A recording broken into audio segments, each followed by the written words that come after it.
오늘은 북한 체제 유지의 핵심 동력을 길러내는 곳 혁명세대 양성소 만경대 혁명학원에 대해서 알아보도록 하겠습니다. 네, 만경대 혁명학원은 혁명 열사들이 남기고 간 자녀들을 당에서 직접 맡아서 키워준다는 의미에서 우리 주위에 그렇게 흔하게 보기가 어려워요. 혁명가 유자녀들만 갈 수 있는 곳이기 때문에 이게 좀 굉장히 애매한 게 공을 세웠다라는 게 결국은 죽어야 되는 거예요. 북한의 실상을 마주봅니다. 페이스북. 오늘은 북한 체제 유지의 핵심 동력을 길러내는 곳 대표적인 북한의 혁명세대 양성소 만경대 혁명학원에 대해서 알아보도록 하겠습니다.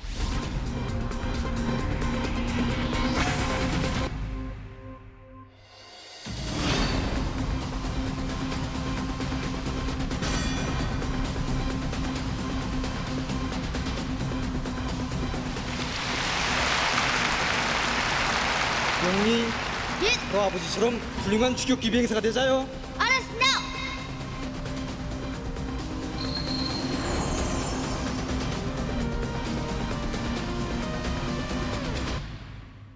오늘 함께해 주실 분들 먼저 소개합니다. 국립통일교육원의 강채연 교수님입니다. 어서 오세요, 교수님. 네, 안녕하세요. 강지연입니다. 자, 그리고 북한 이탈 주민 남인희 씨, 김금혁 씨입니다. 안녕하세요. 저희 그 외할머니께서 만경대 혁명학원 1기 졸업생이시거든요. 네, 그래서 오늘 할머니한테 들은 이야기를 여기서 마음껏 다 털어놓고 가도록 하겠습니다. 저도 망연도 혁명학원 유치원을 다녔고요. 오, 진짜요? 네네. 찐롤층이에요. 와. 그 할아버지가 돌아가시기 전까지 망연도 혁명학원 당착인 비서를 하셨습니다. 아주 잠깐 원장 대행도 하셨고요. 당착인 비서는 제가 알기로는 한 11년 정도를 하셨던 걸로 알고 있어요. 보통 이 북한의 엘리트 교육기관 하면 김일성 종합대학 그리고 평양 외대 이런 곳들을 먼저 떠올리실 텐데요. 만경대 혁명학원은 다소 생소할 수도 있습니다. 우리 주위에 그렇게 흔하게 보기가 어려워요. 네, 만경대 혁명학원은 혁명 열사들이 남기고 간 자녀들을 당에서 직접 맡아서 키워준다는 의미에서 만들어진 것이죠. 1947년 10월 12일에 평안남도 대동군에 창설이 됐고요. 초기에는 만경대 혁명학원이 그 남녀 공학이었다가 추후에 이제 강반석 혁명학원이 나오면서 이제 남녀 따로 분리가 되게 됩니다. 그럼 북한 주민들은 이 만경대 혁명대학원 이 인식 어때요? 망연대 혁명학원 같은 경우에는 일단 가장 첫 번째 입학 조건이 혁명 열사 가족이어야 돼요. 가족이. 네, 그렇기 때문에 혁명 열사 그 범주 안에 들어가지 못하는 사람들은 별로 관심이 없어요. 왜냐하면 어차피 내가 뭔 노력을 해도 갈 수 없는 것이기 때문에 아예 그 접근 자체가 어려운 것이라는 생각이 들어서 사회적인 관심은 없다. 그러나 평양에서도 정말 로열층들이 사는 그곳에서는 망연대 혁명학원 출신들을 우리가 어렵지 않게 만나볼 수 있거든요. 지금 현재 뭐 평양 시당위원장이나 뭐 이런 고위 간부들 대부분 다 망연대 혁명학원 출신이기 때문에 그들만의 리그, 그들만의 세상에서는 굉장히 관심이 높다라고 볼 수 있죠. 몇 기냐 이렇게 물어볼 수 있는 거예요. 거기가 바로. 조기 졸업생들은 어떤 분야에 가든 그 분야에 당을 한다는 그런 인식이 있어요. 그래서 맞아요. 어쨌든 저희는 가기만 하면 무조건 성공이 보장되어 있기 때문에 인식은 굉장히 좋은 편이고 갈 수 있는 조건도 매우 까다롭고 하다 보니까 저기에 갔다 그러면은 되게 좀 높게 보는 경향이 있죠, 주변에. 출신 성분부터 제한이 되니까 아예 파이가 적고 그래서 그렇죠. 우리가 주위에서 흔히 볼 수 있는 사람들은 아닌 거군요. 그렇습니다. 그러면 미니 씨도 우리 금혁 씨도 만경대 혁명학원 출신이라고 말할 수 있는 거잖아요. 외할머니의 아버지가 제 외증조 할아버지죠. 김일성을 위해서 싸우다가 돌아가셨는데 그게 이제 공로가 인정이 되어서 그 할아버지는 지금 애국열사령에 안치되어 계시고 북한이 해방된 이후에 평양에서 사람이 왔어요. 할머니를 데리러. 할머니가 그때 강원도에 사셨는데 망연대 혁명학원 건물도 지어지지 않았을 때 임시 건물이 있을 때 그때 거기를 이제 다니셨거든요. 그래서 최영림이라든가 이런 사람들이랑 동기예요. 예. 그래서 그때는 김일성이 엄청 자주 왔었대요. 그래서 새벽에도 인기척이 나서 보면은 마당에 김일성이 와가지고 둘러보고 진짜 내 자식들처럼 챙겨준 거예요 그때는. 완공되기 전에. 그리고 할머니도 이제 김일성한테 진로 상담도 여러 번 받고. 김일성한테 진로 상담. 그랬다고 하시더라고요. 그래서 어떤 진로 상담이요? 뭐 할머니는 사실 공군이 되고 싶으셨어요. 비행기 조종사. 근데 할머니가 손에 부상을 입으면서 못했는데 그래서 뭐 이제 뭐 김일성이 할 수 있다 막 이런 얘기도 해주고 그랬다고 하더라고요. 그래서 굉장히 할머니는 충성심이 정말 하늘을 찌르는 분이세요. 저희 할아버지도 저희 할아버지 아버지죠. 제 증조 할아버지가 애국열사령에 계시고요. 조국광복회 회원이었어요. 그 조국광복회 하시다가 1937년쯤에 저희 할아버지가 2살 요때 일제 경찰한테 체포돼 가지고 돌아가셨어요. 그래서 그때의 기록을 다 가지고 있거든요. 그러다 보니까 할아버지가 평양에서 이제 선택을 받아가지고 저희 할아버지도 아마 대동군의 망연대 혁명원이 있을 때 갔을 거예요. 아마 굉장히 초창기 때 졸업을 들어가셨고 그리고 전쟁 때 이제 그 뒤에 얼마 안 해서 전쟁이 터졌잖아요. 그래서 러시아로 유학하셨어요. 당시 망연대 혁명학원 원생들은 군대를 내보낸 게 아니라 유학을 보냈거든요. 저 피난을 시켰던 셈인데 저 러시아 유학을 하셔가지고 그 덕분에 저희 그 작은 삼촌도 할아버지 영향을 받아서 모스크바에서 유학을 하셨고 뭐 그랬습니다. 혁명 유가족 그 급수 같은 거 있어요? 가장 첫 번째는 그 북한 체제를 위해서 뭐 해방을 위해서 싸웠다고 하는 사람들이 있겠죠. 그래서 항일혁명 투사들과 또 김일성과 연고를 가지고 투쟁했다라고 하는 항일투쟁 공로자들이 있겠고요. 두 번째는 김일성과 연관은 없지만 자체적으로 소조를 모아서 싸웠다라고 하는 반일 애국 열사. 세 번째는 이제 건국 시기에 정권 창출을 위해서 또 노력했던 분들 애국 열사들이 있고요. 그리고 그 이후로는 사회주의 건설 과정에서 사회주의 애국 희생자들이 있겠죠. 그러면서 이제 김정일 정권으로 흘러가고 김정은 정권까지 흘러오면서 이제는 그 국가 건설에서 공을 세운 사람들 플러스 전쟁 노병들 뭐 이러한 영예군인들 또 이런 사람들을 대상으로 선별을 하기도 합니다. 증조 외할아버지 1급 그쵸, 김일성과 일급. 함께 했으니까 1급, 1급이죠. 제일 위 탑. 반일 애국열사. 그러니까 항일 그러니까 무장투쟁은 아니고 국내에서 네. 반제청년동맹 강원도 지부의 책임자였다고 하시더라고요. 1급이 누구냐면 최령해 같은 사람들. 네. 최령해 아버지가 최현이잖아요. 그러면 최현은 김일성 가장 최측근에서 싸웠던 사람이기 때문에 그런 사람들은 김일성과 함께 무장 활동을 했던 사람들이 1급이고 이게 좀 굉장히 애매한 게 공을 세웠다라는 게 결국은 죽어야 되는 거예요. 예, 목숨을 잃은 사람들의 자녀가 그래서 유자녀인 거잖아요. 네. 그래서 보통의 경우는 망연대 혁명학원 초창기 그리고 약간 중반 때까지만 하더라도 아버지가 없는 사람들 둘 중에 한 명이 없는 사람들이 많이 왔었는데 지금은 뭐 많이 바뀌었죠. 그래요. 네. 그러면 이런 혁명 유가족을 위한 교육기관을 만들었다. 이 이유가 있을까요? 네, 해방되고 나서 북한 체제를 수립하는 과정에서 가장 중요한 것이 엘리트죠. 어떻게 보면 김일성과 무장투쟁을 했다라고 하는 사람들의 그 뿌리를 그런 사람들을 당의 인재로 핵심으로 키우는 것이 가장 중요한 문제로 제기됐기 때문에 인재 육성 차원에서 망경대 혁명자 그 학원이 먼저 설립이 된 것이라고 이해할 수가 있겠죠.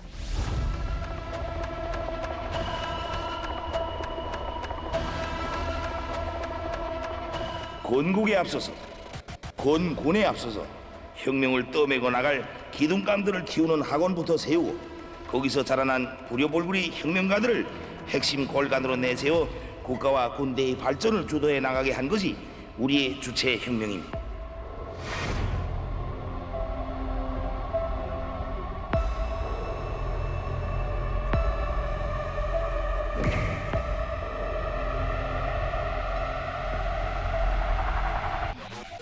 망경대 혁명학원 학생들이 학원 시절에 높은 성마술과 사격술, 수영 능력을 소유하면 전쟁 마다에서 있을 수 있는 정황을 능동적으로 극복하면서 맡겨진 전투 임무를 원만히 수행할 수 있는 만능 싸움꾼으로 야전 지휘관으로 준비하는 데 큰 도움이 될 것입니다.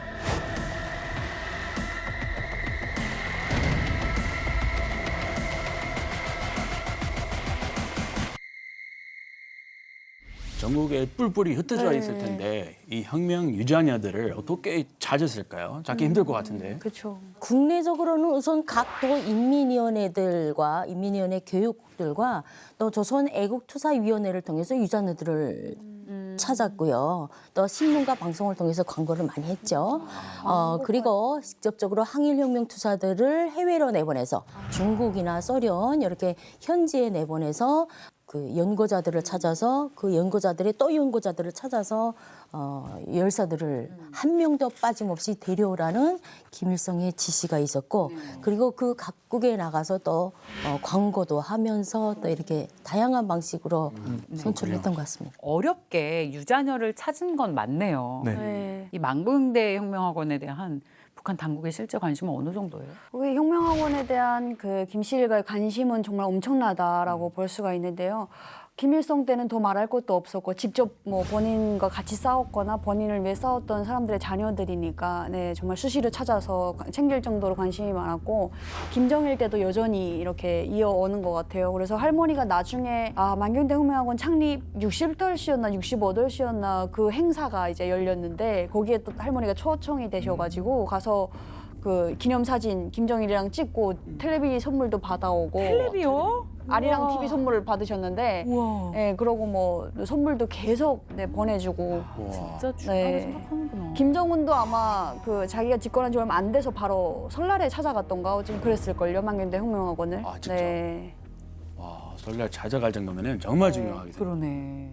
그 혁명가 유자녀 육성에 바치는 북한 지도부의 기대와 관심은 북한 지도자들의 그 방문 횟수를 통해서도 알 수가 있는데요. 노동신문 통계를 통해서 이렇게 찾아보니까 김일성은 118회를 방문을 했었고 김정일은 93회, 김정숙은 62회, 김정은은 최근까지 3회 정도 방문을 한 것으로 알려져 있습니다. 그래도 이렇게 북한 당국 그 지도자들이 다 찾아갈 정도면은 정말 일반 사람들이 입학하려고 별의별 그 수를 다 동원할 것 같은데요. 그러니까 이게 제가 봤던 케이스도 1월 1일이나 뭐 좀 북한에서 좀 명절 되면은 저희 할아버지 집에 사람들이 엄청 많이 찾아와요. 당책임 비서다 보니까 보통 2월 때만에 찾아옵니다. 그러니까 4월이 입학이거든요. 그러다 보니까 2월에 학생 선발을 좀 많이 해요. 그때 사람들이 정말 많이 와가지고 뇌물을 주면서 입학 좀 시켜달라고. 근데 그 사람들 보면은 혁명가 유자녀의 직계사촌들은 사실 올 필요가 없어요. 안 와도 되거든요. 안 와도 붙으니까. 안 와도 붙어요. 근데 오는 사람들 보면은 다 이제 좀 애매한 사람들. 사람들. 근데 돈은 많고 한 자리 하는 사람들이 내 자녀는 반드시 망년대 혁명원에 보내겠다. 이러면은 다 이제 연주를 쳐서 다니는 거죠. 입학 가능하긴 네, 해요. 그쵸. 뇌물만 줘서. 많이 있어요, 사실은. 어. 뇌물 줘가지고 들어온 애들도 꽤 많이 있고 그런 애들이 문제를 일으키는 경우도 많이 봤고 사실은 네 그렇습니다. 북한 체제를 위해서 희생하면 가장 큰 혜택이 바로 이 만경대 혁명학원에 입학하는 것이라고 봐도 될 것 같아요. 네. 얘기를 들어보니까. 근데 이 학원이 우리나라로 치면 그럼 대학교예요? 아니면 초등학교예요? 중고등학교예요? 어떤 과정인 겁니까? 그래서 만경대 혁명학원도 우리의 중학교, 고등학교에 해당한다고 볼 수가 있겠습니다. 그러니까 초급중학교 3년, 고급중학교 3년제죠. 또 일반 학교랑 좀 많이 다를 것 같은 게 교육 과정이 많이 다를 것 같은데 어떻게 다를까요?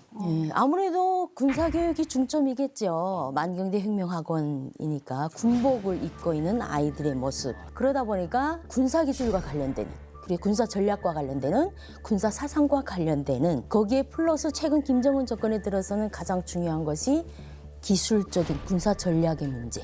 이런 부분들에 상당히 강조되고 있는 상황이라고 볼 수가 있겠습니다. 만경대 혁명학원은 거의 약간 군대다. 그러니까 일반 학교는 다 교육성 산하인데 만경대 혁명학원은 실제로 국방성 산하라고 하더라고요. 그리고 교사들도 다 군관들이에요. 중자, 상자 이렇게.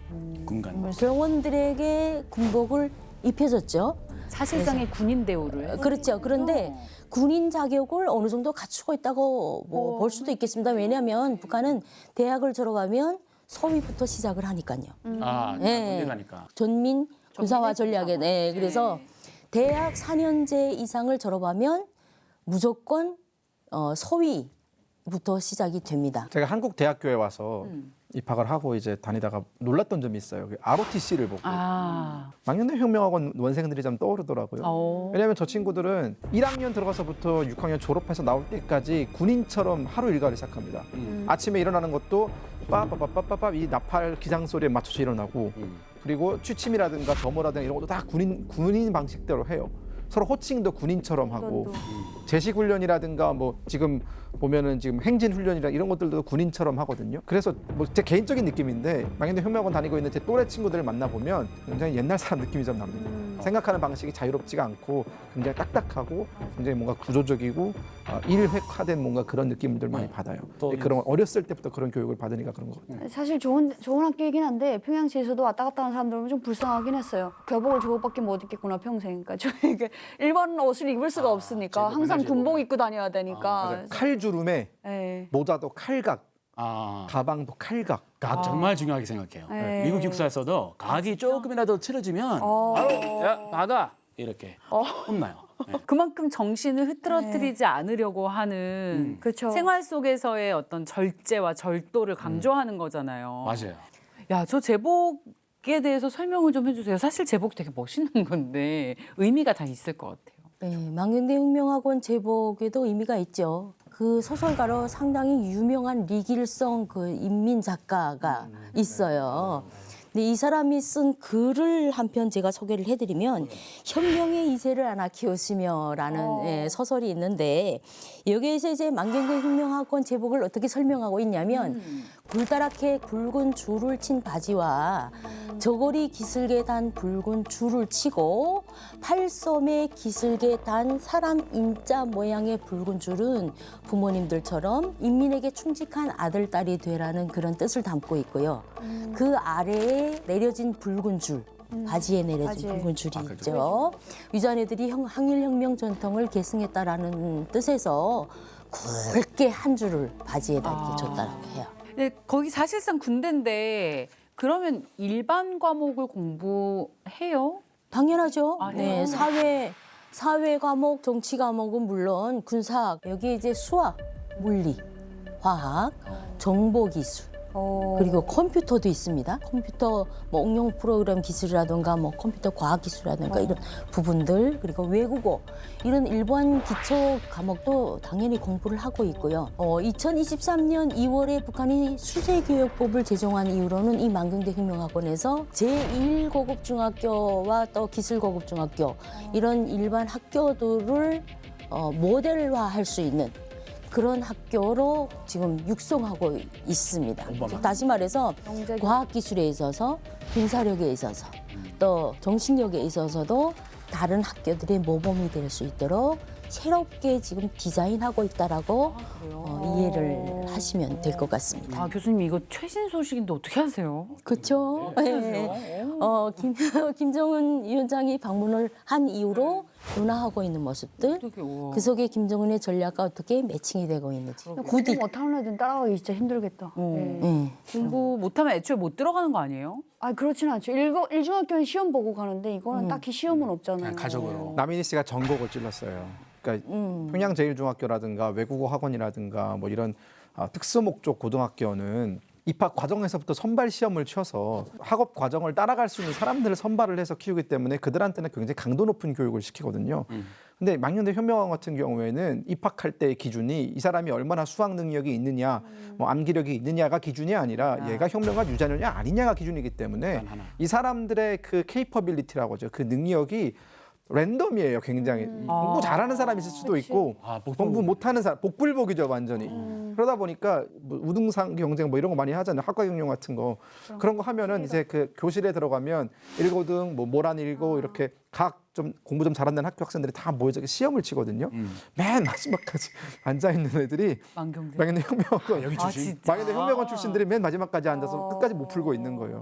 그러니까 이들에 대한 영재 교육은 사실 그때부터 시작이 됐어요. 그러니까 이들한테도 군사 교육뿐만 아니라 뭐 수학이라든가 이런 것들을 영어라든가 이런 최고급의 교재를 사용하거든요.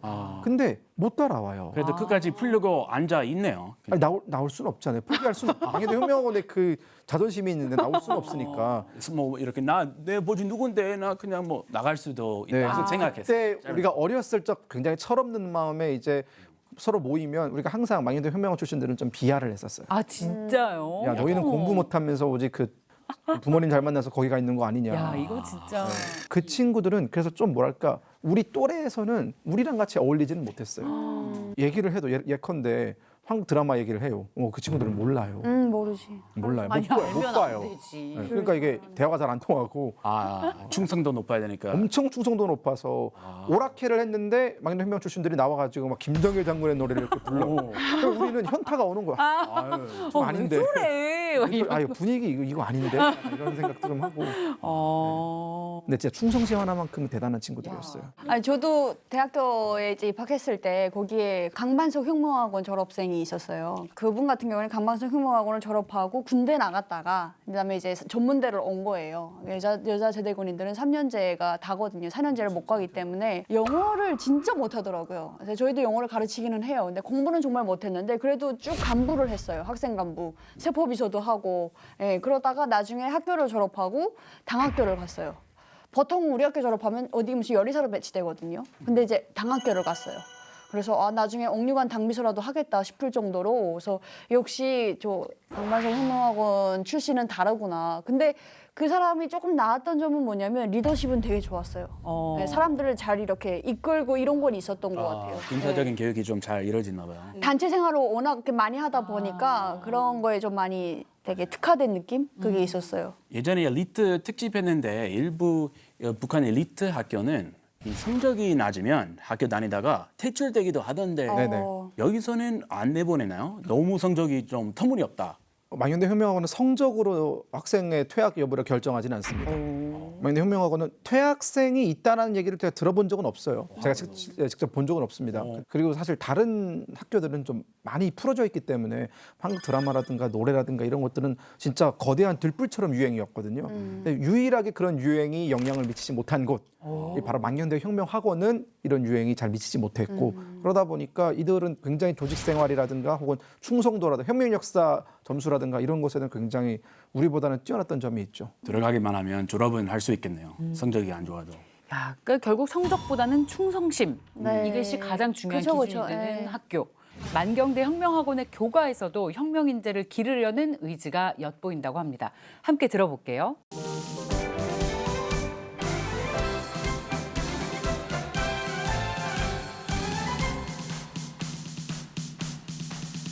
만경홍이 에너지가 오려 근거의 별을 밝게 빛난다 성스러운 얼지산의 정신 가슴마다 우리 지녔다 혁명을 위하여 배우자 백두산 장수 힘입으자 우리 그 전체비용 빈대가 만경대의 아들들이다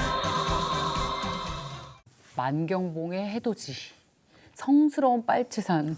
몇 가지 키워드만 봐도 느낌 팍 오네요. 이제 일반적인 사람들은 뭐 장군님의 총폭탄이 되자 뭐 약간 희생 정신만 강요하거든요. 저희 백두산 장수임이 나오잖아요. 아, 백두산 장군이 김정은이에요. 그러니까 장군 옆에 있는 장수가 된다는 거예요. 한마디로 자기네들은 채찍거리다 이거를 저기서 저 가사에서도 볼 수 있지 않나. 아, 예리하다 이거. 라는 생각이 들어요. 제가 봤을 때는 망연대 혁명학원 교과는 최근에 만들어진 것 같은데요. 네. 왜냐? 저 들어본 적 저는 못 북한 들어봤어요. 아니 그러니까 북한 정권이라고 한다면 학교 교과가 있을 수가 없거든요. 아, 그래요? 네, 역사적으로 없었으니까. 학교 교과가 없어요? 근데 일반 학교는 교과가 사실 있으면 안 되죠. 왜냐? 교과라고 하는 것은 그 학교의 정신을 일반 의미하는 학교는 거라서 없어요. 네. 정신은 체제가 요구하는 정신 외에 다른 정신은 있을 수가 없죠. 없거든요. 있을 수가 그러니까 망연대 혁명학원 교과도 최근에 만들어진 것 같고 그렇다면 김정은의 그 정책적인 방향들 이런 걸 좀 고려해 본다면 아마 다른 학교들도 이제 일반 정상교과들과 마찬가지로 교과를 앞으로 만들지 않을까라는 예측이 가능해지네요. 교수님의 예리한 분석, 맞아요. 실시간 현장 분석. 근데 예, 교수님 말씀 듣고 보니까 교과 자체가 특권인 거예요. 평양 외국어 학원에 비공식 교관은 있었어요. 우리끼리 부르는 평양 외국어 학원 전체가 다 아는 교관은 있었죠. 한국 노래. 비공식적으로. My Heart Will Go On이라는 타이타닉. 썩었어. 학원 안에서만 내부 리스닝 교재용으로 그걸 틀어줘요. 교육용으로 봤거든요. 아, 그 장면이. 이제 그 여러 가지 그 타이타닉을 근데 그 OST가 너무 유명하다 보니까 셀린 디온이 불렀잖아요. 네. 그래서 1학년부터 6학년까지 그 노래는 다 알아요. 1학년 애들은 가사를 모르죠. 근데 그 대충 음은 알아요. 그래서 우리가 항상 이제 뭐 청소할 때마다 이제 마이하트 웰거원 부르면서 하면 우리 학원만 사실 그런 누릴 수 있는 특권이었죠. 그런 거. 아, 그 노래 알 줄 상상을 못했네요. 이 만경대 혁명학원 가르치는 선생님들도 굉장히 실력파일 것 같아요. 오, 그러니까요. 어땠어요? 북한은 혁명학원 교직원들의 역량을 강화하기 위해서 여러 가지 제도를 마련하고 있죠. 특히나 최근에는 교원들을 평가하는 제도를 또 만들고 그리고 매년 이제 원생들이期말 시험을 마치고 나면 교원들을 대상으로 재교육을 한다든가 이런 제도들은 이전에도 있었지만 지금은 이것들이 굉장히 디지털이라고 하는 기술적인 측면, 정보적인 측면 이런 측면에서 교원들을 좀 많이 교육을 시키려고 하는 분위기가 꽤 묻어나고 있습니다. 최근 김정은 만경대 혁명학원 현지 지도 이후로 명문대 출신이라고 하더라도 그 속에서 가장 유능하고 전문적인 교원들을 골라서 혁명학원에 먼저 보내주고 보내주면서도 그 속에서 해서 주기적으로 계속 시험을 보면서 탈락을 시키는 그런 제도들을 지금 2, 3년 사이에 지금 바짝 긴장하면서 지금 시행을 하고 있습니다. 이 얘기는 북한의 영재학교라고 하는 일고등학교라든가 또 외국어 학원이라든가 이런 학교들에 앞서서 만경대 혁명학원이 기존의 혁명성이라든가 정치적 군사력이라든가 이런 것들이 앞서서 모델이 되라. 이공계 측면에 있어서도 어떻게 보면 만경대 혁명학원이 모델이 되라라는 의미에서 디자인하고 있다라고. 교수님 말씀이 맞죠. 근데 참 항상 안타까운 건 교육 체계라든가 교육 시설이라든가 이런 것들은 북한의 어떤 고등교육 체계를 앞서 선도할 수 있다고 보는데 여기에 있는 학생들이 그걸 선도는 못할 거예요. 네, 그러니까 이게 선발 과정에서 영재들을 뽑는 게 아니기 때문에 괴리가 항상 발생을 해요. 그러니까 저희 할아버지가 여기 10년 넘게 근무하시면서 항상 했던 얘기가 교육 수준은 높다. 우리도 분명히 평양 외국어 학원도 넘겨다 보지 못하는 교재들을 사용했거든요. 그 친구들은. 제가 제 기억에 의하면 망경대 혁명학원에서 영어 교재를 사용했던 것이 옥스퍼드 대학교에서 출판한 교재였어요. 그거를 북한어로 번역하자가 그대로 원문으로 가르쳤는데 이걸 학생들이 따라오지 못해서 안타까움이 있다 이런 얘기들이 있었어요. 근데 교직원들의 수준은 정말 높았습니다. 망경대 혁명학원이 있으면 그 주변에는 민가라든가 그런 건 거의 없어요. 근데 민가가 있는데 그 민가는 바로 망경대 혁명학원에 다니고 있는 교직원들 전용 아파트. 교직원들에게 아파트를 줬고 저희 할아버지도 그 아파트에서 오랫동안 사셨어요. 지금도 위성 지도를 보면은 일렬로 아파트가 쭉 이렇게 늘어져 있는데 6층 정도 되는 아파트였는데 그 아파트를 다 교직원들한테 줬고 그리고 교직원들 같은 경우에는 여러 가지 혜택이 있었는데 지금 기억나는 것들은 만경대 혁명학원에서 조금 만경대 유의장 쪽으로 가다 보면은 천석 식당이라고 평양냉면을 기가 막히게 맛있게 파는 식당이 있습니다. 평냉. 네, 이 평양냉면 집에 가서 한 달에 2-3번 정도는 무료로 먹을 수 있는 이게 전표 같은 게 나오거든요. 그 표를 내면은 무료로 먹을 수 있는 그런 게 있었고 그리고 어려웠던 그 고난의 행군 시기에도 만경대 혁명학원 교직원들한테는 배급이 끊기지 않았어요. 네, 그래서 할아버지가 그 고난의 행군 때는 당의 배려에 의해서 우리가 이렇게 먹고 살 수 있었다라는 얘기를 제가 귀에 딱지가 않도록 들었습니다. 평냉 맛집도 좋고 다른 것도 좋은데 북한 상황상 그 월급이 꼬박꼬박 나오느냐 안 나오느냐 이거 굉장히 중요하더라고요. 많이 나왔어요. 월급을 얼마 받았는지 제가 기억이 안 납니다. 근데 아마 다른 북한의 어떤 중산층 정도가 받는 월급을 받던 걸로 기억하는데 사실 북한은 월급으로 사는 나라는 아니거든요. 월급을 받는다고 해서 그 월급으로 쌀 1-2kg 사면은 끝나기 때문에 그보다는 어떤 부가적인 어떤 혜택들이 좀 있었던 것 같아요. 부가적인 것. 네, 이게 일반 노동자 같은 경우에는 쌀만 배급을 하고 끝난다면 이 사람들한테는 부식물이라고 해서 김장철 되면은 김장 해 먹으라고 김치, 배추라든가 이런 것들을 되게 많이 보내줘서 김장철 되면은 지금도 기억나는 것이 만경대 혁명학원 아파트에 가면은 그 배추김치가 거의 산처럼 쌓아 있어서 애들이 그 배추김치 위에서 막 놀았던 기억이 나요. 먹을 걱정이 없었겠네요. 진짜 그들만의 세상이네요. 그래요. 그러니까 대우가 좋으니까 교사들 선발 과정도 굉장히 까다로울 것 같은 게 인기가 높을 것 같아요. 그쵸. 만경대 혁명학원 선생님 서로 되려고 하는 거 아니에요? 교사 선발 과정이. 이게 만경대 혁명학원에는 자리가 잘 안 나요. 워낙 여기는 좋은 곳이기 때문에 사람들이 잘 안 나가거든요. 실력이 좀 내가 떨어져도 안 나갑니다. 버팁니다. 그래서 이것도 저희 할아버지 예를 들 수밖에 없는 게 할아버지가 당비서다 보니까 항상 찾아와요. 사람들이 항상 늘 찾아와가지고 내가 이번에 만경대 혁명을 들어가고 싶은데 좀 도와주십시오. 이런 얘기가 많이 있어서 할아버지가 이렇게 너무 보기가 안 좋다. 이러면 나에 대한 평판이 안 좋아지니까 거절을 하셨어요. 거절을 했는데 사람들이 집을 안 가고 저희 할아버지 4층이었거든요. 근데 그 현관에 내려가가지고 현관에 다 기다리고 계신 거예요. 그래서 저희 할머니가 저분들 힘들다고 물 이렇게 가지고 내려가서 물 이렇게 주시고 그랬던 기억이 납니다. 보통의 북한의 어떤 중학교, 그러니까 그 초등학교는 교원대학을 졸업하면 갈 수가 있고 교사로, 그다음에 중학교는 김철주 사범대학이라고 평양에서는 그랬어요. 김철주 사범대학 졸업하면 가고, 그다음에 대학교 같은 경우에는 이제 김영지 사범대학이라고 있는데 그 외에 다른 북한 대학교 졸업생들이 교원으로 갈 수 있는 그런 자격이 주어지는데 이 망경대 혁명학원 그 교원들 같은 경우에는 명문대 출신들만 이렇게 선발한다는 의미에서 봤을 때도 거의 대학교에 준하는 교사들 수준이 아닌가라는 생각이 들어요. 초중고인데. 네. 그래서 앞서 교직원 수준은 높지만 이거 학생들이 못 들어가서 안타깝다라는 얘기가 괜히 나오는 게 아니네요. 네, 그게 항상 이슈였어요. 오, 그래요. 망연대 혁명학원 하면은 교직원들의 수준은 너무 높고 교재 수준도 너무 높은데 학생들이 그걸 못 따라가서 따라가니까. 항상 망연대 혁명학원이 가지고 있는 딜레마 같은 거였어요. 애들이 운동은 잘해요.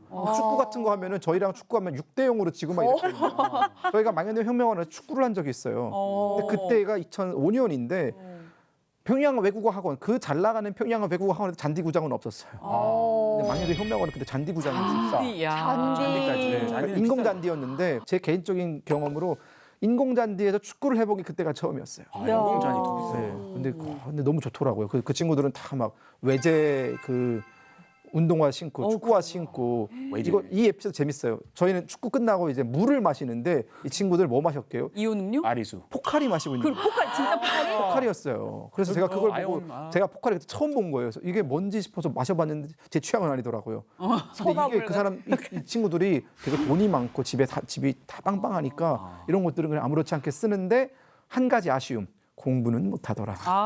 그렇죠. 다시 할 수가 없어요. 아니 이 정도면 먹는 것도 진짜 잘 챙겨 먹을 수 있었을 것 같은데 교원까지 최고 수준으로 지원하죠. 그리고 무엇보다 한참 자랄 나이잖아요. 먹는 것을 굉장히 잘 챙겨줬을 것 같습니다. 이 만경대 혁명학원 학생들 식사는 어땠어요? 월간 그 식단표가 나오죠. 당에서 직접 책임지고 검토 비준을 받아서 절차적인 과정을 거쳐서 식단표가 나오는데 뭐 수산물이면 수산물, 육류, 알, 뭐 남새, 채소, 과일 그리고 간식 여러 가지 이르게까지 그래도 체계적으로 관리를 하고 있다라고 보시면 됩니다. 북한 지도자들이 현지 지도하고 하는 뭐 수산사업소라던가 뭐 농장이라던가 무슨 특히나 온실 농장 최근에 지금 많이 나오죠. 그러한 것들에서 생산되고 있는 그런 그 생산물들은 먼저 아마도 그 아이들에게 간다라고 이해를 하시면 될 것 같습니다. 거의 뭐 김정은한테는 자기 자식들이나 같은 거예요. 네. 네, 그렇게까지 애정을 표시했어요. 당에서 맡아 키우는 아이들이다. 내가 니네 아빠다 이렇게 얘기를 했을 정도로 왜냐하면 걔네가 나중에 또 주애를 이렇게 또 충성을 해야 되니까 그런 것도 있기도 한데 망연대 혁명학원은 북한에서도 들었을 때 먹는 건 진짜 잘 준다. 네, 거의 뭐 국가대표 조리 가라 할 정도로 굉장히 잘 주는데 애들이 그렇게 마르고 그런 이유는 규율이 너무 세서 그렇다라는 얘기가 돌 정도였어요. 제가 먹어봤거든요. 우와. 유치원 때도 먹었고요. 특권 느렸네요. 네, 그리고 사실 뭐 할아버지네 집 갔을 때도 할머니가 예를 들어서 좀 몸이 안 좋으셔서 밥을 못 하잖아요. 그러면 할아버지 만나러 갔다라고 망연대 혁명학원 가서 그냥 밥을 먹으면 되는 거예요. 뭐 그렇게 어렵지는 않은데 맛있어요. 맛은 보통이었어요. 맛은 막 그렇게 맛있다라는 느낌은 없었는데 좋은 재료를 쓴다라는 느낌은 있었습니다. 잘 그리고 먹었길래. 그때도 제가 충격을 받았던 게 뷔페식이에요. 계란 프라이 같은 것도 마음대로 해 먹을 수 있어요. 와, 셀프. 네, 뷔페식이고 그리고 학생들이 내가 좀 급식이 질린다라고 하잖아요. 그러면 뭐가 오냐면 그 바로 옆에 천석 식당이 있다고 말씀드렸잖아요. 거기서 냉면이 통째로 옵니다. 학생 수에 맞춰서 이렇게 냉면이 와요. 두 그릇 먹고 싶다. 보통 그 친구들 다 두 그릇씩 먹더라고요. 두 그릇 먹고 뭐 남으면 이제 교직원들이 그걸 먹고 약간 그런 건데 아까 말씀하셨지만 망연대 혁명학원 당책임 비서가 관할하는 기관이 망연대 혁명학원 그리고 플러스에서 망연대 혁명학원에 식자재를 대는 농장 그리고 뭐 축산 그 돼지 목장이 엄청 크게 있어요. 계란 공장도 있어요. 그러니까 이게 망연대 혁명학원 원생들을 위해서 이제 급식을 공급해주는 공급처까지도 망연대 혁명학원 당조직 안에 들어가요. 아끼지 않네. 네, 그러다 보니까 그 옆이 대동군이 있거든요. 대동군이 이제 그 야채가 되게 농사가 잘 돼요. 그래서 거기서 이제 뭐 배추라든가 이런 것들이 항상 끊이지 않고 들어와서 망연대 그 혁명학원 교직원들은 항상 그런 거를 좀 몰래 집에 가져오는 사람들이 되게 많았어요. 몰래. 반찬 남은 거 가져와도 되게 고급지거든요. 야, 지금까지 들었던 북한 내부의 단체 중에 가장 특권을 누리고 있는 곳인 것 같아요. 네, 매도 고받았어요. 배가 빠졌어요. 자, 북한이 만경대 혁명학원의 온갖 교육 역량을 쏟아붓고 있는 상황이라는 걸 알 수 있었습니다. 교육시설에도 집중 투자를 하고 있다고 하는데요. 만경대 혁명학원의 교육시설 북클립에서 만나보겠습니다. 만경대 혁명학원은 북한의 혁명 유자녀를 충성심 가득한 간부로 양성하는 곳입니다. 학생들에 대한 특별 대우와 남다른 학원 시설로 인해 귀족 학원으로도 불리는데요. 만경대 혁명학원이 북한의 일반 학교와 어떻게 다른지 비교해 보겠습니다.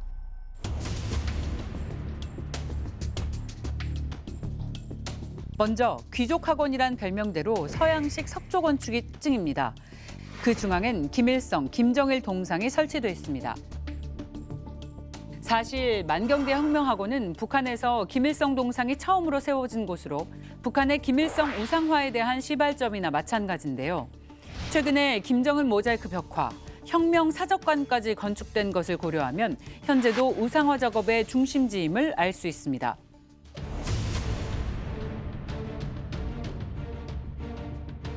만경대 혁명학원에선 10대 학생들을 대상으로 군사 훈련이 이뤄지고 있습니다. 만경대 혁명학원 문화들입니다. 훈련의 일환으로 고학년은 실탄을 사격하고 저학년은 게임기를 통해 모의 사격 연습을 하는 것으로 보입니다. 한 외국 매체에선 운전을 연습하는 한 학생의 사진을 공개했는데요. 해당 언론은 군용 차량을 운전 연습하는 모습이라고 밝혔습니다.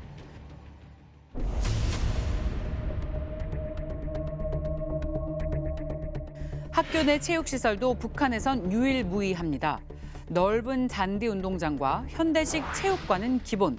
학생들이 헬스장과 수영장을 이용하는 모습도 공개됐는데요. 북한 관영 매체는 체육 전문 학교 못지않은 학원 시설을 선전하기도 했습니다. 이런 환경을 기반으로 혁명학원 학생들만이 참가하는 체육 경기가 매년 개최되고 있습니다.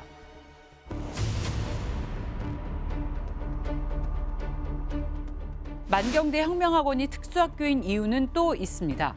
교과서로만 배우는 게 아니라 동물 표본실, 생물학, 지질학실이 마련된 것으로 보이며 넓은 급식실이 있는 것도 특혜 중 특혜라고 불리우고 있습니다. 왜냐하면 북한엔 급식이란 개념이 없어 도시락 생활을 하기 때문입니다. 반면 만경대 혁명학원의 급식실은 2012년에 공개된 사진보다 더 화려하게 증축됐고 급식의 품질을 개선했다며 사진으로 공개하기도 했습니다. 북한에서 가장 특별한 학교 만경대 혁명학원은 북한 체제 핵심 인재를 양성하는 만큼 더 특별하게 관리되고 있습니다. 금혁 씨는 실제로 가봤으니까 네네. 내부 시설에 대한 기억이 아직 생생하죠. 네, 일단은 컴퓨터실이 있었는데 그때 2005년, 2007년에 북한의 컴퓨터들은 대부분 다 이렇게 뚱뚱한 컴퓨터였어요. 근데 만경대 혁명학원에 있는 컴퓨터들은 다 일체형 컴퓨터, 모니터가 되게 얇은 컴퓨터 있잖아요. 그런 것들이었고 소니였어요, 다. 오. 소니, 델 이런 미국산과 일본산 컴퓨터들이 많았고 외국 학원 같은 경우에도 저희가 컴퓨터 수업을 받으러 가면은 반이 40명이면 컴퓨터가 20대밖에 없어서 서로 교대를 하면서 수업을 받았어야 했거든요. 만경대 혁명학원은 컴퓨터실이 2개고요. 한 개 반이 다 들어가도 남습니다. 그 정도로 컴퓨터가 이런 여러 가지 뭐 자재라든가 뭐 설비나 이런 것들은 최고급이었어요. 리스닝을 들으러 가잖아요. 그러면 다 이렇게 이만한 헤드폰 끼고 듣는 그런 거였고 시설은 정말 부러웠습니다.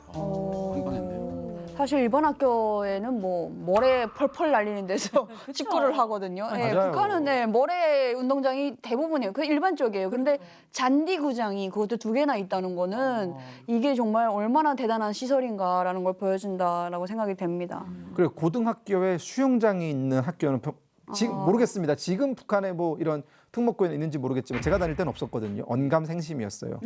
만경대 혁명학원에는 수영장이 엄청 큰 수영장이 있었습니다. 와, 그래요. 물론 그 수영장을 그 김일성 군사정치대학이랑 같이 쓰는 수영장이었어요. 만경대 혁명학원 옆에 김일성 군사정치대학이 같이 있거든요. 레인이 6개고 그리고 되게 50m짜리 수영장. 우리나라 보통 25m잖아요. 올림픽 50m짜리 수영장이 있었어요. 굉장히 큰 레인까지 수영장이 있고 풀풀. 웨스트 포인트도 시설 아주 좋았고 뭐 학비 또 용돈까지 학생마다 다 받으면서 달달이 들어왔거든요. 그래서 그런 거 굉장히 좋아하고 정말 많이 보탬이 되는데 그 학교 시설 외에 학생들 혜택 받는 게 있어요. 뭐 쓰는 거, 입는 거, 먹는 거 다 공급받는다고 속옷까지 생각하면 됩니다. 다. 속옷까지도 다. 대신에 그런 규정은 있어요. 외부에서 자기가 좋아하는 브랜드의 옷을 가지고 들어오거나 그럴 수는 없습니다. 우리도 안 돼요. 이게 조직 생활이 워낙 규칙적이고 거의 군인과 똑같이 생활을 하기 때문에 우리가 보통 군에서 싸제 들어와서 입으면 안 되잖아요. 암격해요. 똑같이 만경대 혁명학원도 팬티부터 시작해서 모든 걸 다. 그리고 좀 이건 그들한테는 좀 불편한 얘기인데 양말이 아니라 그때 당시 발사계를 썼었거든요. 발사계. 혁명학원 발사계. 친구들은. 그러다 그게 나중에 바뀌었을 거예요. 양말을 신도록. 근데 발사계라든가 이런 것들까지도 다 북한 당국이 제공해 주는 걸 썼기 때문에 심지어 필통, 연필 깎기까지도 다 제공이 됐었어요. 그 친구들 우리가 항상 제가 그런 자격지심을 느끼는 이유가 있죠. 자격지심까지. 그리고 이게 만경대 혁명학원 이렇게 졸업을 하면 유자녀로 일단 등록이 돼요. 그래서 이제 중앙당 유자녀과부터 해서 평양시당 유자녀과, 뭐 심지어 구역인민위원회 유자녀과까지 해가지고 모든 시군에 다 유자녀과가 있거든요. 여기에 이제 등록된 사람들을 또 따로 평생 챙겨줍니다. 거의 저희 할머니는 진짜 장염 걸리시면 바로 의대병원에서 모시러 왔었어요. 119 같은 게 동원이 됐었어요. 할머니 진료과가 따로 있을 정도로 의대병원에 아프지 않게, 생활에 불편하지 않게, 뭐 할머니가 예를 들어서 뭐 이게 좀 불편하다 했을 때 일반적인 사람들은 신속과라는 게 있어요. 민원을 넣는 그런 게 있는데 할머니는 그냥 유전여과에 가서 직접 얘기를 하시거든요. 그러면 대부분 다 해결이 됐어요. 다르네요. 대우가 완전히 그래서 다르네요. 평생 챙겨준다 이렇게 볼 수 있는 거죠. 야, 이렇게 북한 전체가 나서서 지원한 인재들이라면 졸업 이후의 행보도 철저히 계획을 했을 것 같아요. 네. 이 학생들은 졸업 이후에 어떤 분야에서 또 어떤 활동을 하게 되나요? 네, 가장 먼저 군 분야로 진출을 하겠죠. 네.